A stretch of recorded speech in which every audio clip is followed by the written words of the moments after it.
সুস্বাগতম আমার সুপ্রিয় বন্ধুরা। আজকের ভিডিওটি আশা করি আপনাদের খুব শিক্ষণীয় হতে চলেছে। মারাঞ্জের সিম্পল স্টিরিও 5.1 না 5.6 না, স্টিরিও অ্যাম্প্লিফায়ারই একদম দুর্দান্ত কোয়ালিটির হয়। 5.1 হয় না তা আমি বলছি না, কিন্তু যারা সত্যিকারের মিউজিক লাভার তারা স্টিরিও সেটই কিনবেন। এবং মডেল নাম্বার হচ্ছে 6005। কি অবস্থায় সেটটি এসছিল দেখুন। 005 এই যে অ্যাম্প্লিফায়ারটি, সেই বেড়ালবাবু হিসি করেছিল ঠিক এই জায়গাতে। এটা হচ্ছে স্ট্যান্ড বাই পাওয়ার সাপ্লাই, ঠিক আছে বন্ধুরা। তো ট্রান্সফর্মার উপরে তো ট্রান্সফর্মার তো ড্যামেজ হয়েছে, এখানেও অনেক কিছু ডায়েট ফ্যাটগুলো খুলেছি, দেখেছেন ড্যামেজ হয়েছেই। তো সেক্ষেত্রে এটা গেল। কিভাবে রাস্ট পড়েছে দেখুন। এই ট্রান্সফর্মারটা সরাচ্ছি, খুব ভালো একটি ট্রান্সফর্মার, ফুল সিল্ড করা। এইখানে দেখুন কি অবস্থা।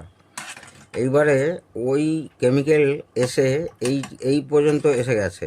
এই পর্যন্ত আসা মানে বোর্ডটা যদি এইভাবে থাকে, মেন মাদারবোর্ড বললেও ভুল হবে, কারণ এই ডিকোডার বোর্ড আলাদা আছে, দেখাচ্ছি। তো এই অবধি চলে এসছে, এই অবধি রাস্ট পড়ে আছে। দেখুন কিভাবে রাস্ট পড়েছে ওই কেমিক্যাল গিয়ে, বেড়ালের কেমিক্যাল। তো দেখুন এই অবধি আসছে, তাতে কি হচ্ছে, এই ট্রানজিস্টারের বেশ কিছু রাস্ট পড়ে গেছে। ট্রানজিস্টারের লেগগুলো যেমন দেখাতে পাচ্ছি কিনা জানি না, এইখানে একটা আছে, এখানে আছে, এখানে আছে, মানে এই অঞ্চলটায় বেশ কিছু ট্রানজিস্টারের রাস্ট পড়ে গেছে। তো সেগুলো চেঞ্জ করে দেওয়াই ভালো, চেঞ্জ করে দেবো আমি। আর আমি যেভাবে, দিবঙ্গতা যেভাবে কাজ করে, এইটা সামনেটাও খুলবো, খুলে পুরো টোটাল এটাকে সিরিজ পেপার দিয়ে ঘষে ভালো করে ধুয়ে আবার পেন্টিং করতে হবে, ঠিক আছে। এই একই কালারে পেন্টিং করার চেষ্টা করব, খুব ভালো মানের পেন্ট করতে হবে যাতে আবার না হয়। আর এখানটাও দেখুন, এই জায়গাটা তো এসছে, এইখানে কিনা ওই স্পিকার টার্মিনাল থাকে, এখানেও কিন্তু এসছে। তো সুতরাং এটা পুরো খুলতে হবে। আর এখানে তো ট্রান্সফর্মার, এই পাওয়ার সাপ্লাই দেখালাম, তাতে এইবারে দেখুন এইটাই কিন্তু এর মধ্যে প্রসেসর এবং ডিকোডার কার্ড থাকে। এটাও কিভাবে রাস্ট পড়ে আছে দেখুন মারানজে। তো আমি খুব চেষ্টা করব এটাকেও কালার করার, কারণ এটা কালার করা বেশ, এটা সিল করাই থাকে। তো আমি ভাবছি যে এইসব তার ফার ঘিরে টিরে দিয়ে, ভেতরে একদম ঠিক আছে, এই স্টিকারটাকে, এদের লোগোটাকে খুলে একদম পেন্ট করার খুব চেষ্টা করব, সমস্ত কানেকশান বাঁচিয়ে। কারণ এটা খুব সাবধানতা অবলম্বন করতে হবে। বাকি ফ্রন্টও খুলতে হবে, আর এটাকেও একদম টোটাল সার্ভিসিং হবে। তো এর পরের ভিডিওতে, এরপরে আমি যখন পরিষ্কার করে রিপেয়ারিং করব, কি কি পেলাম, কি করার পরে এই সেটটি একদম সম্পূর্ণভাবে আগের অবস্থায় ফিরে আসলো, অর্থাৎ কিনা চালু হয়ে গেল, একদম নর্মাল কন্ডিশনে আসলো, সেটা অবশ্যই আপনাদের কাছে তুলে ধরব। তো বন্ধুরা দেখতেই পাচ্ছেন, নিচে পর্যন্ত যেখানে লেগ লাগানো থাকে অ্যাম্প্লিফায়ারের, সেখানে পর্যন্ত কীভাবে রাস্ট পড়েছে। ফ্রন্ট প্যানেলটা খুলছি, খুলে এবারে এরপর এই স্ক্রুগুলো পর্যন্ত সব রাস্ট পড়ে গেছে, এইখানে পর্যন্ত কেমিক্যাল গড়িয়ে গড়িয়ে এসছে। দেখা যাক খুলে কি অবস্থা হওয়া যায়। পুরো চেসিসটা বার করে নিতে হবে, পুরো ভালো করে ঘষে কিন্তু পেন্ট করতে হবে। তো বন্ধুরা সম্পূর্ণ ডিসঅ্যাসেম্বলি, অর্থাৎ কিনা ফ্রন্ট প্যানেলটাও খুলে ফেলেছি দেখুন। আর এইবারে আসল রহস্য দেখুন কি অবস্থা, সমস্ত কেমিক্যাল কোথায় কোথায় এসছে, কোথায় এসছে, এইখানে পর্যন্ত। এমনকি অনেক স্ক্রু রাস্ট পড়ে গেছে, যেগুলো কিনা কেমিক্যাল দিয়ে সমস্ত রাস্ট ছাড়াতে হবে। এগুলো খুবই ভালো মানের স্ক্রু, সেই স্ক্রু যদি রাস্ট পড়ে যায় এই কেমিক্যালের জন্য। আর পেছনটাও দেখুন কোথায় কোথায় অবস্থা হয়ে আছে, অর্থাৎ কিনা পুরোটাই ভালো করে ঘষে পেন্ট অবশ্যই করতে হবে। তারপরে বুঝে শুনে আপনাকে প্যানেল লাগাতে হবে, অ্যাম্প্লিফায়ারে কানেকশান করতে হবে, যেসব পার্ট চেঞ্জ করতে হবে, সেইটা নিয়ে সম্পূর্ণ দিবঙ্গতা কী করলো অবশ্যই আসছে। তো সুপ্রিয় বন্ধুরা, আগে কি অবস্থায় ছিল আর কি অবস্থায় দিবঙ্গতা করলো দেখুন, একদম চকচকাচক, মনে হচ্ছে একদম ফ্যাক্টরি থেকে এখনই এলো, জিনিসটা নতুন তৈরি হবে। দিবঙ্গতা এইভাবেই কাজ করে। আগেরটা তো দেখেছেন, আর এই প্যানেলটাও দেখেছিলেন, এই ব্যাক প্যানেলটা, এই সাইডে কিছু রাস্ট ছিল না, এদিকে পুরো রাস্ট ছিল। আর ট্রান্সফর্মারটাও পুরো পরিষ্কার করা হয়েছে এই ট্রান্সফর্মারটা। এবারে দেখাচ্ছি মেন কন্ট্রোলার, ড্যাক, সমস্ত কিছু এর মধ্যেই কিন্তু আছে। যখন মানে আরও বিস্তারিত ভিডিওতে বলবো। সেটাও পুরো রাস্ট পড়ে গেছিলো, সেটাও পর্যন্ত কালো রং করে দিয়েছি। কালো রং কেন করেছি সেটাও বলবো। আগে কোনো রং ছিলই না, জাস্ট একটা টিন দিয়ে এ করা ছিল, এইরকম জাতীয় দিয়েছিল, এরকম হয়েছিল। এখন দেখুন কি সুন্দর লাগছে। এটা গেল। এবারে হচ্ছে main amplifier board with power supply. দেখুন একদম চকচকাচক, একদম কানেক্টারগুলো, স্পিকার কানেক্টার, অডিও কানেক্টার সমস্ত কিন্তু, আর সেই কানেক্টার থেকে সমস্ত কিছু পরিষ্কার হয়ে গেছে। নিচটাও দেখাচ্ছি, দেখুন বন্ধুরা একদম চকচক করছে। এই অবস্থায় আমার মতে ট্রান্সফর্মারের কানেকশান করে, এর মধ্যে বিস্তারিত তো আমি বলবই, করে কিন্তু আপনারা যেখানে যেখানে ফল্ট পাবেন, আমার মনে হয় এখন তো খোলা আছে, আপনাদের রিপেয়ারিং করতে খুবই সুবিধা হবে। আর যে ট্রানজিস্টারগুলো বলছিলাম, যে যেসব ট্রানজিস্টারগুলো লেগ ভেঙে এসছে হ্রাস পড়ার জন্য, তো সেই ট্রানজিস্টারগুলো এই মুহূর্তে চেঞ্জ করে নেওয়া উচিত। তার সঙ্গে ভালো ক্যাপাসিটেন্স মিটার দিয়ে, যাতে কিনা ক্যাপাসিটার মাপা যায়। এই বড় বড় কন্ডেন্সারগুলো যখন ফুলে গেছে মনে হচ্ছে, দেখুন এখান থেকে ক্যাপটার জন্য বেরিয়ে এসছে, তো এইটাকে মাপাও। এইগুলো সমস্ত যত কন্ডেন্সার আছে, বড় বড় যা কন্ডেন্সার আছে, সমস্ত ভ্যালু চেক আপ করবেন। আশা করি মনে হচ্ছে ঠিক আছে, ঠিক না থাকলে চেঞ্জ করা হবে, আর ঠিক থাকলে তো ঠিকই থেকে গেল। কিন্তু ট্রানজিস্টারগুলো আর কিছু কিছু জাম্পারও এমন রাস্ট হয়ে আছে, সেগুলো সব নতুন করে জাম্পারগুলো লাগাতে হবে। তারপর কি আবার ফল্ট দেখা যাবে, সব লাইন দেওয়ার পরে স্টেপ বাই স্টেপ আমি যেরকম দেখি আপনাদের দেখাবো। তো এইভাবেই দেখুন কি অসাধারণভাবে সমস্ত পরিষ্কার হয়েছে। এমনকি প্রত্যেকটা লেগ দেখুন কি সুন্দর পরিষ্কার হয়েছে। আর মনে রাখবেন, অত্যন্ত জটিল কোনো কিছুই ব্যাপার না। সমস্ত কানেকশান আপনাকে বুঝে শুনে, কোন জ্যাক কোথায় ছিল না ছিল, আপনার আনাড়ি কুপনা করলে এখানে হবে না। আপনাকে জানতে হবে যে এই কানেকশানটা তো এখানেই যাবে, এই পাওয়ার সাপ্লাই, এই তার, এই যে ট্রান্সফর্মার দেখাচ্ছি, এই ট্রান্সফর্মার তার তো এখানে যাওয়ারই কথা, ওখানে যাওয়ারই কথা। ঠিক সেই হিসেব অনুযায়ী আপনারা যদি লাগেন, কোনো ছবি তুলতে হবে না, বা কোনো মার্কার পেন দিয়ে আপনি দাগ করে রাখলেন কানেকশানে, কিচ্ছু করতে হবে না। আপনি যদি সার্কিট বোঝেন, কোনো তারই লাগাতে আপনাকে অসুবিধা হবেই না। তো ভিডিওটি দেখতে থাকুন, আমিও কাজ করতে থাকি। তো বন্ধুরা, আগেই তো বলেছিলাম, দেখতে পেলেন আপনারা যে সেটটা কি প্রবলেম এসেছিল। সেটটা পুরো ডেড এসেছিল, এবং দিবঙ্গতা যেভাবে বলে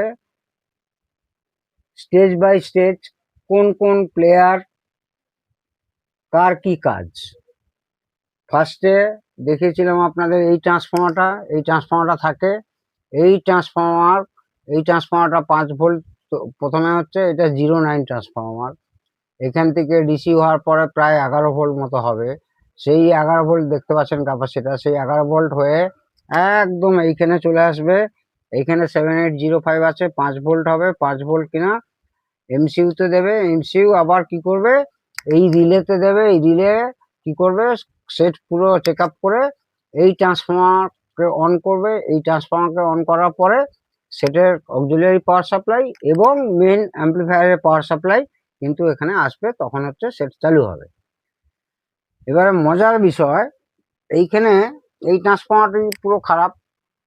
এই ট্রান্সফর্মার বদলে আপনারা সবসময় ইন্ডিয়ান মানে ক্লাইমেটে প্রচণ্ড ভোল্টেজ আপ ডাউন হয়, এবং আমি দেখেছি ফ্রিকোয়েন্সি পর্যন্ত আপ ডাউন হয়। সেক্ষেত্রে আপনারা একটু এই ট্রান্সফর্মারটাকে ওয়াইন্ডিং না করে, সাধারণত এই ট্রান্সফর্মার এত সরু তার দিয়ে হয়, এই ট্রান্সফর্মার ওয়ারিং করার সময় ভুল হওয়ার সম্ভাবনা ম্যাক্সিমাম থাকবে। সেক্ষেত্রে আপনারা অত্যন্ত ভালো কোয়ালিটির ফুল কপার 09 ট্রান্সফর্মার ব্যবহার করবেন, যেরকম কিনা আমি করেছি। সেখানে ঠিক পিসিবিতে কিন্তু দেখুন ঠিক বুদ্ধি করে ঠিক লাগিয়ে দিয়েছি। এর লংজিভিটি এখন আমি বলে দিলাম, আজকের ভিডিওতে বলে দিলাম, এখন 5 বছর চুপচাপ বসে থাকুন, 5-6 বছর আরো বেশি, মানে মিনিমামটা আমি বললাম। তো এইবারে আপনাদের যখন এই 5 ভোল্ট হলো, 5 ভোল্ট হওয়ার পরেও যখন এই এমসিইউতে 5 ভোল্ট আসলো, তখন কিন্তু সেটটাতে পাওয়ার আসলো, সেটা তো একদম ডেড ছিল। এখানে যে এলইডি লাইট জ্বলবে, আমি অন করে দেখাচ্ছি বন্ধুরা। এই যে দেখুন এলইডি লাইট জ্বললো, এইখানে একটি লাল লাইট আছে, তখন কিন্তু জ্বলছিল নিভছিল, জ্বলছিল নিভছিল। অর্থাৎ কিনা এইখানে যে এমসিইউ আছে, এমসিইউ কিন্তু ঠিক মতো কাজ করছে না। এটা একটা ফল্ট পেলেন। তখন আপনি এইখান থেকে এক স্টেজ এখান থেকে পুরো বেরিয়ে আসলেন, বেরিয়ে এসে এখানে আসবেন। আগে এখানেই আছে ড্যাক, অর্থাৎ কিনা ডিজিটাল টু অ্যানালগ কনভার্টার, এর মধ্যেই আছে, প্লাস এর মধ্যেই কিন্তু এমসিইউ আছে। তখন আপনাকে সিম্পলি দেখতে হবে এই লাস্ট দুটো পিন, এটা খুব সম্ভবত 14 পিন হবে, লাস্ট দুটো পিনের ফ্রিকোয়েন্সি দেখতে হবে। মানে এখানে হচ্ছে ক্লক ইন ক্লক আউট। দেখুন এটা আমি একটু অটো করছি, 60-র কাছাকাছি থাকবে। এখানটা দেখানো যাচ্ছে কিনা জানি না, আপনারা আমার কথাই শুনুন। আর এটা ক্লক ইন ক্লক আউট হচ্ছে এইটা, ওটা অনেক কম থাকবে। ক্লক আউট লাগছে, দেখাচ্ছে অনেক কম থাকবে। ঠিক আছে বন্ধুরা, তাহলে ক্লক ইন ক্লক আউট দেখে নিলাম। তখন আমাদের কি হলো, আমরা বুঝতে পেরে গেলাম এমসিইউ পার্টটা কিন্তু ঠিক আছে, কিন্তু কোনো পাওয়ার সাপ্লাই কোনো একটা জায়গায় ওকে রেজিস্ট করছে। কোথায় রেজিস্ট করছে, তখন আপনাকে দেখতে হবে 5 ভোল্ট, এখানে 5 ভোল্ট দরকার, এবং 5 ভোল্ট, 3.3 ভোল্ট, 5.3.3 ভোল্ট একদম পারফেক্টলি ওকে আছে। তারপরেও কাজ করছে না কেন? তারপরে দেখতে হবে এই clock in clock out actually first কোথায় আসছে। এখানেও একটা কিন্তু ছোট্ট প্রসেসর আছে, ও ওইটাকে সেন্স করে এখানে আনবে, এখান থেকে আবার রিটার্ন পাঠাবে, পাঠিয়ে এখানে বেস টিবিল, এটা যেমন হচ্ছে মেন পাওয়ার সাপ্লাই এই অ্যাম্পলিফায়ারের জন্য, যেটা কিনা 30-30, প্রায় এটা আপনার 7-8 অ্যাম্পিয়ারের তো হবেই, সেটা অ্যাম্পিয়ার মেপেই বলতে হবে, আমি সাইজ দেখে বলছি।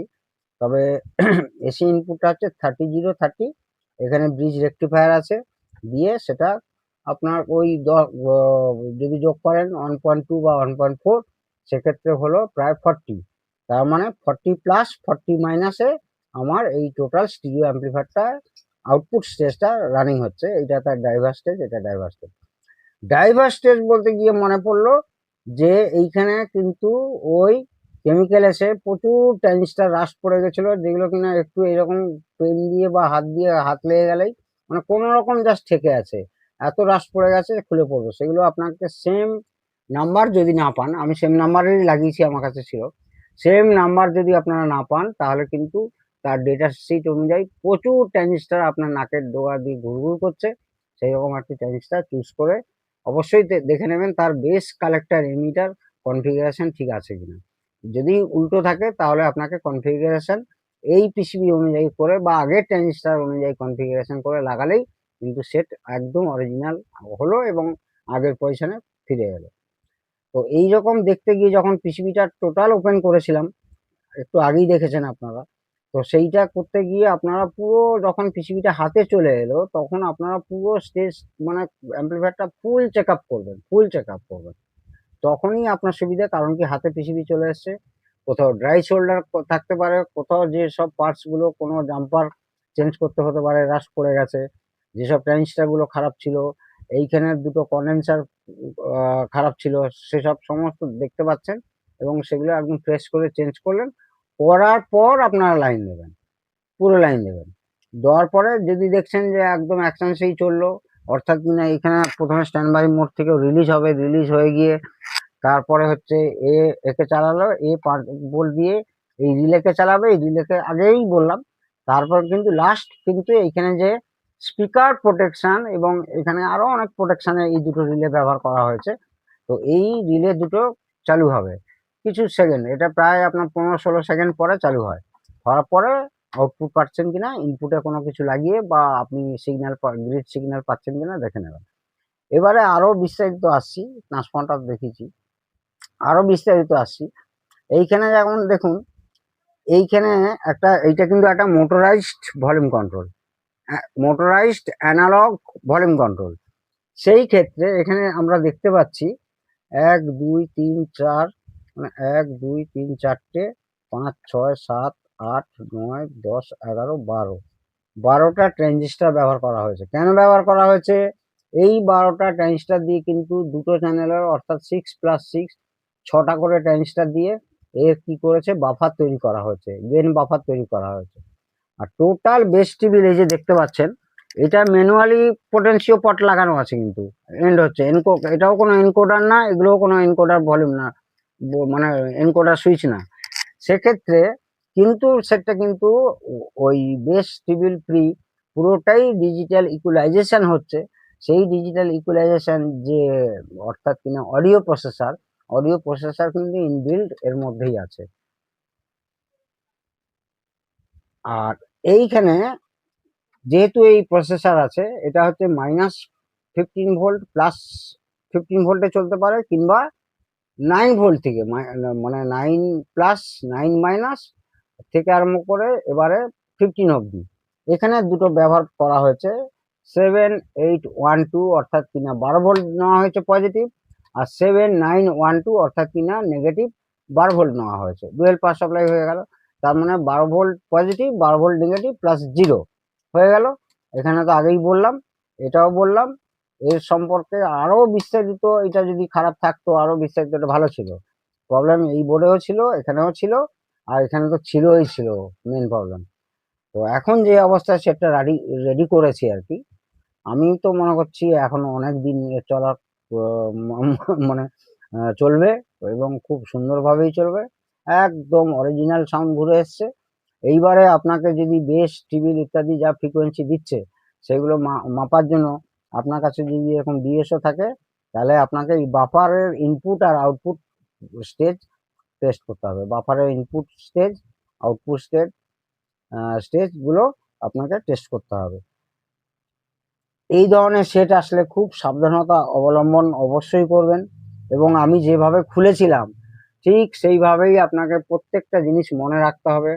আপনি ভাববেন যে আপনার কাছে কোনো সার্কিট নেই, ডায়াগ্রাম নেই, আমার কাছেও সার্কিট ডায়াগ্রাম নেই, কিন্তু আপনি এর নিজের সার্কিট ডায়াগ্রাম। অর্থাৎ কিনা আপনার স্মরণশক্তি এবং আপনার জ্ঞানই এই সেটটিকে সারাতে পারে। আদারওয়াইজ আপনারা এই ধরনের সেট নেবেন না, নষ্ট করবেন না। প্লিজ যার সেট যেভাবে এসেছিল সেভাবেই ফেরত দেবেন। আর বারবার বলছি, আমার সঙ্গে কথা বলতে গেলে এখন এবার আর কথা না, এবার আপনারা হোয়াটসঅ্যাপই করে রাখবেন। আমি বুঝবো যদি যে হ্যাঁ এইটার গুরুত্ব আছে। হোয়াটসঅ্যাপে যারা কিছু জিজ্ঞাসা থাকে, জানতে চান, তাদের তো আমি হোয়াটসঅ্যাপ কেন, আমি ফোন করে পর্যন্ত বলি যে আপনি এই জায়গাটায় এই স্টেজে এই করুন, এতে কি ট্রানজিস্টার দেখতে পাচ্ছেন, এই ট্রানজিস্টার না পেলে এই ট্রানজিস্টার লাগান। আর যারা আপনারা বিজনেস সংক্রান্ত ফোন করছেন, প্লিজ এখন থেকে আর ফোন করবেন না, হোয়াটসঅ্যাপ করুন। বা সেট খারাপ হয়েছে, রাত 11টার সময় আপনারা ফোন করছেন যে সেট খারাপ হয়েছে, ওনাকে একটু দিন তো। মানে এর থেকে লজ্জার এক জিনিস বোধহয় আর নেই। আমার নিজের লজ্জা লাগছে, আপনাদের লাগছে কিনা জানি না যারা করছেন আর কি। রাত 11টার সময় কোনো একটা ওয়ার্কশপ খোলা থাকে, সকাল 5টা 5:30টার সময় কোনো একটা ওয়ার্কশপ খোলা থাকে, হঠাৎ করে একটা ফোন করে দিলেন যে দিয়েই কি না দিবঙ্গতাকে দিন, দিবঙ্গত স্যারকে দিন। এরকম প্লিজ করবেন না। যাদের যত প্রয়োজন হোয়াটসঅ্যাপ করুন। খুব না হলে যদি কল করতে ইচ্ছা হয় 8টা থেকে 9টা, হোয়াটসঅ্যাপই হচ্ছে বেস্ট। হোয়াটসঅ্যাপের আনসার আমি দেবো আপনাদেরকে। ঠিক আছে বন্ধুরা, আজ এটুকুই থাক। কথা কথা বন্ধুরা, আর একটা জিনিস ভুলে গেছিলাম। যখন কিনা আপনারা সার্ভিসিং করবেন, সার্ভিসিং তো অসাধারণ আমার মতোই হতে হবে, লাইক নিউ সেট, একদম মিন্ট কন্ডিশন।